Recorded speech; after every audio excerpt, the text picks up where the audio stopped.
Greetings and welcome to Hooked for Life with Mary Beth Temple, and in this video we're going to learn this really cool edging. It's really thick and plush and it is made in chain stitches. You're going to use 3 different colors of yarn as I did here, or you could use a different number of colors, that's up to you, but you're bringing chains from the back of the work to the front of the work and it makes this really dense, thick edging that is really pretty on both sides, so it's reversible.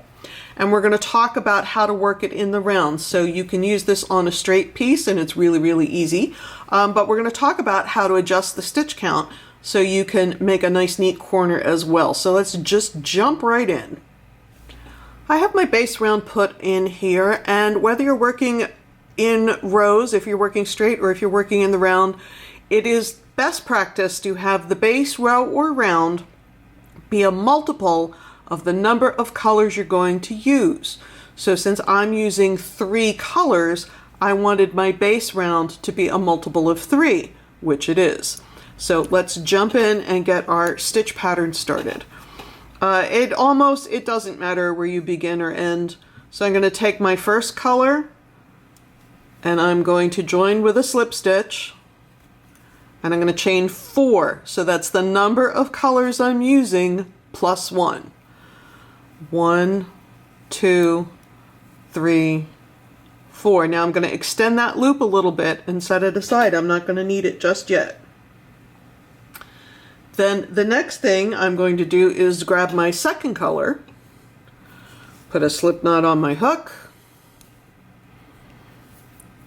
join in a slip knot in the next available stitch. Join with a slip knot in the next available stitch. Chain 4, that's the number of colors I'm using, which is 3 plus 1. 3, 4. Extend the loop a little, set it aside. Now you're going to grab your third color and do the same thing.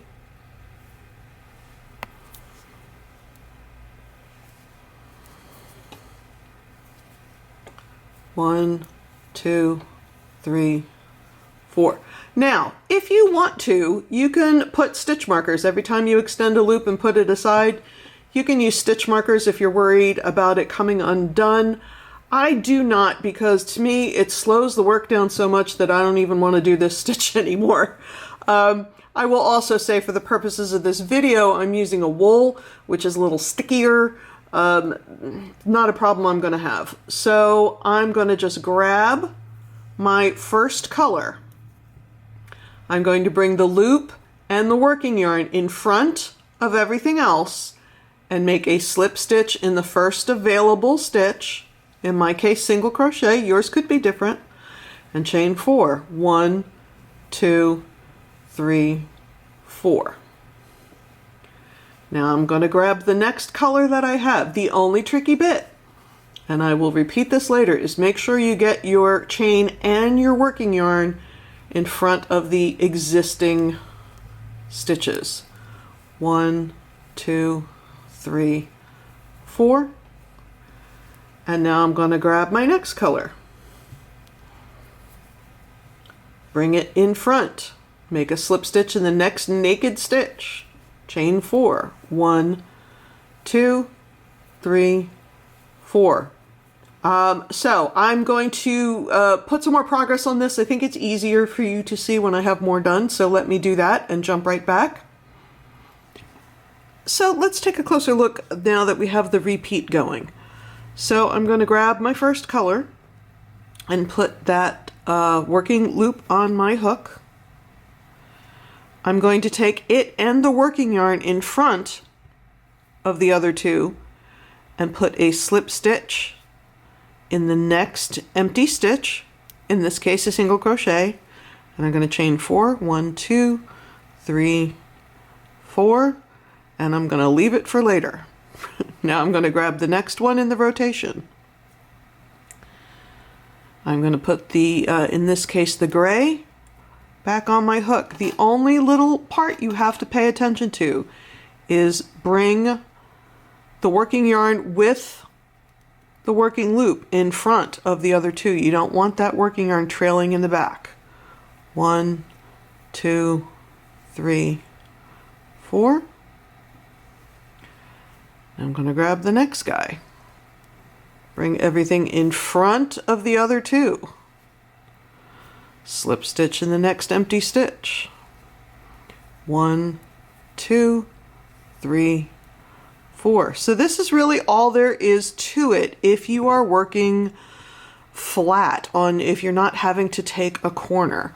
Now, if you have to take a corner like I did here, because I'm going around a motif, a lot of times if I'm doing some sort of technical stitch, I'm going to add stitches in the corner, but I'm not going to really be able to do that here because I don't want anything sticking up or poking up. So what I did, in instances where I was going to have to turn the corner, so for this guy, and for this guy, instead of chaining 4, I chained 5. I still worked into the next empty stitch, etc., etc., etc., but I didn't work into any given stitch twice because I just didn't think it laid flat and looked nice. Giving me that extra chain gave me enough fabric to get around the corner, but I didn't have to make any technical difference in the stitches. I don't want it to, I don't want to add stitches. I don't want to add any sort of quarter embellishment. So let me keep going and then we're going to look at the end real quick. So here's what I mean about taking the corner. The next time I'm going to have this color moving, it's going to have to go around that corner and it needs a little more fabric to take up that real estate. So in this case, instead of chaining 4, 3, 4, I'm going to chain 5 because it's going to have to go around the corner a little bit. And what I have been doing, and this is more of an art than a science, you can play with this a little bit and see how it works for you. But again, right now I'm going straight. I chained 4, that's going to be fine. But the next time this is going to move, it's going to go around the corner. So I'm going to chain 5. 1, 2, 3, 4, 5. Here's this guy. Once again, I'm taking the corner.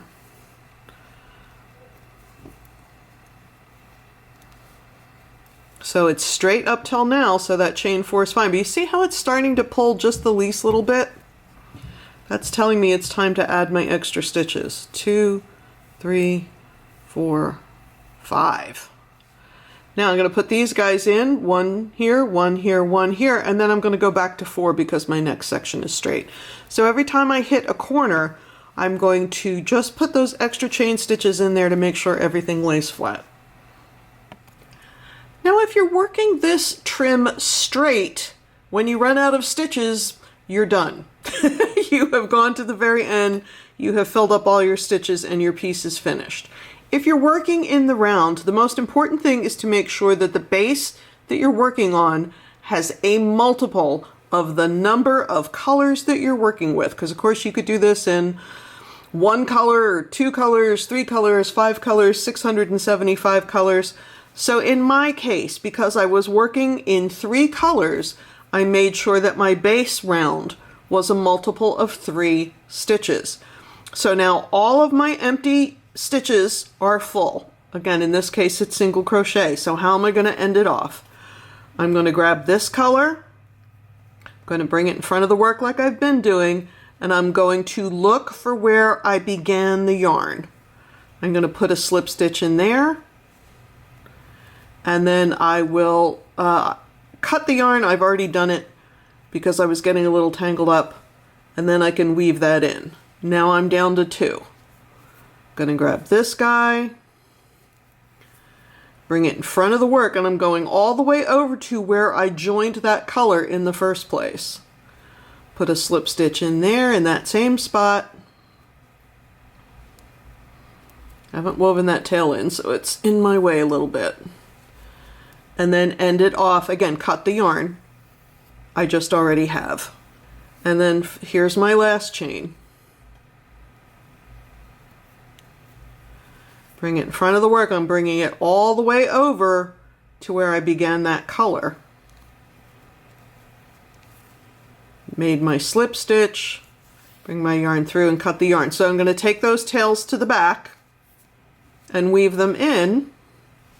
And then you're not going to be, you'll get an unbroken line in the pattern. You're not going to be able to see where it begins and ends. So thank you so much for joining me here at Hooked for Life with Mary Beth Temple.